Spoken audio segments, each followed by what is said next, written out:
امیر صاحب پہلے آپ کی طرف آتا ہوں. لاکھوں جانوں اور عالمی معیشت کا مستقبل ان مذاکرات سے جڑا ہوا ہے جو پاکستان کی میزبانی میں ہو رہے ہیں.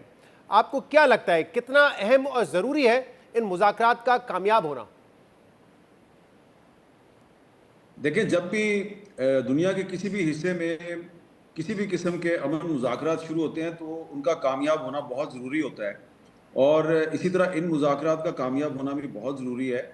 اور یہ جو مذاکرات ہیں اس میں پاکستان نے جو اصل کام کرنا تھا وہ کر ڈالا ہے، یعنی کہ امریکہ کو اور ایران کو مذاکرات کی میز پہ بٹھا دیا ہے. اب تھوڑا سا ہمیں بھی صبر و تحمل کا مظاہرہ کرنا چاہیے، اور تھوڑا سا جو انٹرنیشنل ڈپلومیسی جو ہے اس میں جو اس طرح کے پیس انیشیٹوز ہوتے ہیں، پیس ایکارڈ ہوتے ہیں، پیس ایگریمنٹس ہوتے ہیں، اگر ہم اس کی ہسٹری کو سامنے رکھیں تو ہمیں یہ نظر آئے گا کہ بہت کم ایسا ہوتا ہے کہ سیز فائر ہو جاتا ہے، اس کے بعد بات چیت شروع ہو جاتی ہے، ایکارڈ بھی ہو جاتا ہے، دستخط بھی ہو جاتے ہیں، عمل درآمد نہیں ہوتا. تو ابھی میں کچھ سینئر ڈپلومیٹس کے ساتھ بات کر رہا تھا، کچھ امریکن جرنلسٹ جو ہیں جو اسلام آباد آئے ہیں ان سے بھی بات ہو رہی تھی.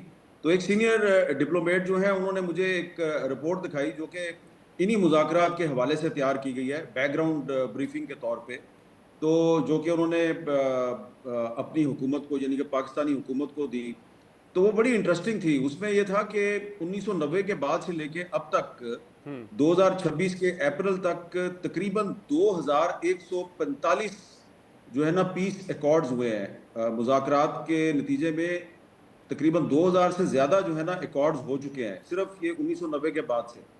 اور صرف پچھلے 4 سال میں تقریباً 210 سے زیادہ اس طرح کے ایگریمنٹس ہوئے ہیں.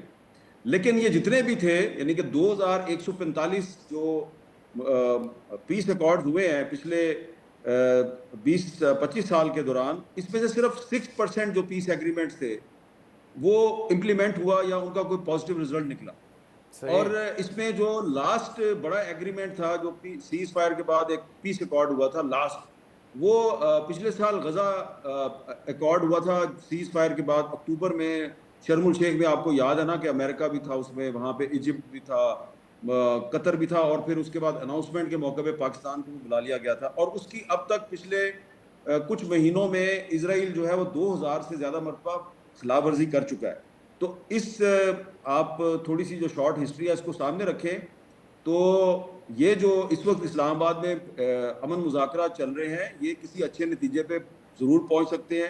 اس کے نتیجے میں ایگریمنٹ بھی ہو سکتا ہے. اصل معاملہ یہ ہے کہ اس ایگریمنٹ پر، اس ایکارڈ پر عمل درآمد کیسے ہوگا.